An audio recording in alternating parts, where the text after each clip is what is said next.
Hi, I'm Dave. We are at Getaway Rock Festival. We are Accessrock, and we get to talk to Eluveitie. I have to ask you, how would I pronounce your name?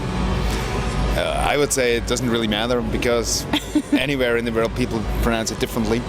Okay. But according to language science, it would be pronounced Eluveitie. Eluveitie. Yeah. Okay.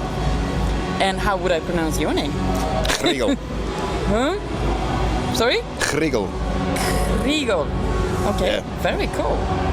Well, it's just Christian in Swiss. Okay. Well, there you go. All right. I was sitting and trying to kind of guess how I would pronounce that. Does anyone get it right? Outside Switzerland, not very much, but again, doesn't matter. Okay, well, there you go. Doesn't matter. Because the third thing I was going to ask you about is you are you have recorded an old EP and also your first LP, as far as I've understood. How would I pronounce the EP name? Vein. Yeah, it's Ben. Then Yeah. Okay, there you go. What was the thought behind that? The whole re-recording and re-release? Yes, yeah, everything. well, it was actually two things. On one hand, both releases haven't been available since quite a while. Okay. So there were several parties, like, management and the record company, who suggested us to, re-release it. Okay. And we were just like, come on, it's not a bit cheap, just re-release it. That's boring, and we don't really want to do that. But at the same time, it was our 10th anniversary last year, and well, we wanted to do something kind of special anyway, but we just didn't know exactly what to do since we were quite limited in time.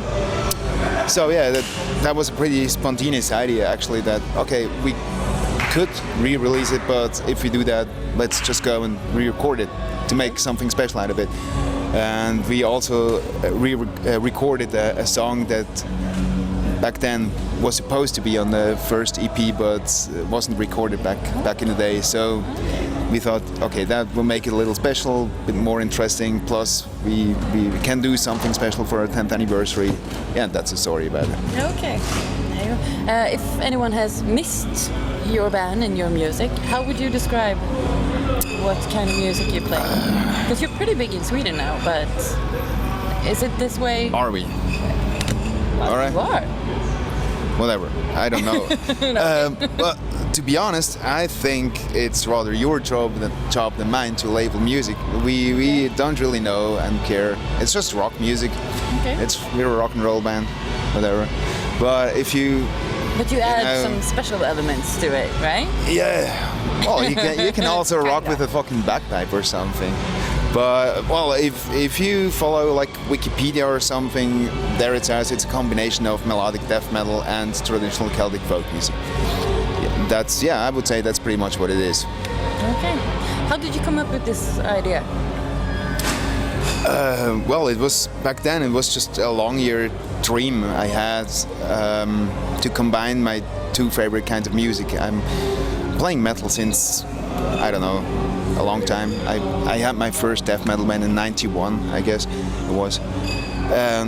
But I'm also like playing Celtic folk music since a very long time, and I love both, and I always just kind of wanted to combine both, and that's why I formed the band then. Because it's getting more and more. Well, it's getting bigger now with folk and pagan and everything like that. Is that thanks to you, or are you thankful for that? How would you say that? Well, to be honest, without wanting to piss anyone off or something, but we actually don't care too much about that. Okay. But it's, I would say it's probably coincidence or, whatever. But it's true, definitely. I mean, when I started the band, there wasn't actually a folk metal scene or something like that. But it was just, growing or developing in different parts of the world, or at least in different parts of Europe, and one of them being Scandinavia for sure, of course. I definitely don't think that we have a big influence in the whole thing. I don't know though, but I really don't think so. And well, I really don't care as well. No, okay. But yeah, it's probably just coincidence. Okay. What are your dreams with Eluveitie? Well, since none of us actually does know the future, you know, we're flying back tomorrow, probably the plane crashes and we're all dead, so we don't know. We don't think that much about the future.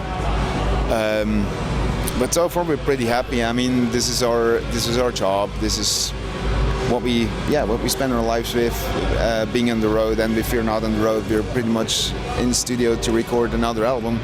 So yeah, that's what we want to do, and so we're actually quite happy. And our dream or our wish is basically to just go on doing that. Just playing. So yeah. But you know, as I said, we don't know what will happen tomorrow or in 5 years. No one does. So we just take it step by step and see what's coming. You get along in the band. How do you get along? Do you have a democracy?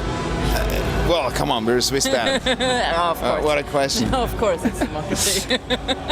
No, I think, you know, it's probably this typical kind of learning by doing thing.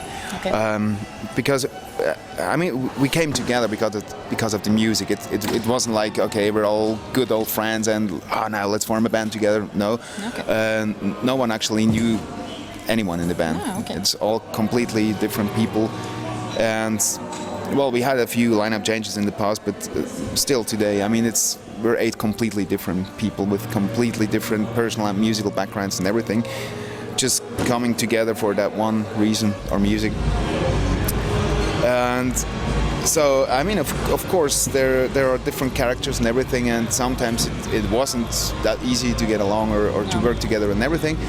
But yeah, as you said, I mean, we're playing live quite a lot. I mean, in average, we play around, I don't know, something between 150 and 200 shows a year. So that means we're pretty much on the road. Yeah, per year. I don't know. It's hard to say. Probably 7, 8, 9 months or something. So most of the time, actually, we are on the road. And if we're not on the road, as I mentioned earlier, we're spending like 2-3 months in studio. So basically, all we do in our lives is being together, yes. You know. And especially if you are on tour, you actually live together. Yes. You know, you just live for a couple of months together in a tour bus. There's very little space and not that much privacy. So you're just thrown in that situation. You're just thrown in there, and you just have to learn to get along, to deal with each other, to work with each other on a professional level, and so on. And yeah, I mean, we're doing this since so many years now, and it's just something that, you know, kind of grows and develops. And today we're pretty much like a family, actually. Okay. Very nice. Are you a party band? Not anymore that much. Not anymore. No. Well, I mean, of course we do party, but you know, 10 years ago it was more like, oh, we can go on tour, let's get drunk all together, blah blah blah, all that. You know, the whole sex, drugs, rock and roll kind of thing. It was all new and exciting, but then, you know, with the years you kind of grow up, and you know, today we're actually more pretty much focused.